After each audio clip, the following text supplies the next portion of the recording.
ಕೆಟ್ಟ ಮೆಸೇಜ್ ಹೋಗ್ತದೆ ಅಂತ ಕಾಂಗ್ರೆಸ್ಸಿಗರ. ಅದರಲ್ಲೂ ಮುಖ್ಯವಾಗಿ ನಮ್ಮ ಡಿ ಕೆ ಶಿವಕುಮಾರ್ ಅವರಾಗಿರ್ಬೋದು ಮತ್ತು ಇನ್ನುಳಿದ ಸುರ್ಜೇವಾಲಾ ಆಗಿರ್ಬೋದು, ಅದು ಸ್ವತಃ ರಾಹುಲ್ ಮನಸ್ಸಲ್ಲಿ ಏನು ಓಡ್ತಾ ಇದ್ದೋ ಗೊತ್ತಿಲ್ಲ, ರಾಹುಲ್ ಗಾಂಧಿ ಅವ್ರ ಮನಸ್ಸಿನಲ್ಲ. ಆದರೆ ಇವು ಓಡ್ತಾ ಇದ್ದು ಸುಳ್ಳಿನಲ್ಲ, ಸಮರ್ಥನೆ ಕೊಡಬೇಕು ಅನ್ನುವಂಥ ಒತ್ತಡವೂ ಅದು.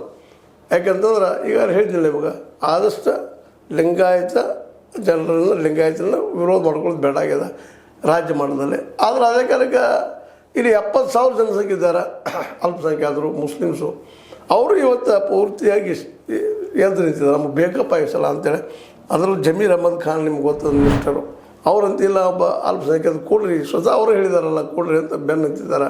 ಅವ್ರ ಜೊತೆಗೆ ಜಮೀರ್ ಏನಪ್ಪ ಅಂದ್ರೆ ಜಮೀರ್ ರೆಹಮಾನ್ ಖಾನ, ನಜೀರ್ ಅಹ್ಮದ, ಅನ್ವರ್ ಭಾಷಾ, ಅದೇ ಕಾಲಕ್ಕೆ ಇಂಥವು ಅನೇಕ ಲೀಡರ್ಗಳು ನಮಗೆ ಇಲ್ಲಪ್ಪ ನಮ್ಗೆ ಕೊಡ್ರಿ ಟಿಕೆಟ್ ಅನ್ನುವಂಥ ಮಾತನ್ನು ಹೇಳ್ತಾ ಇದ್ದಾರೆ.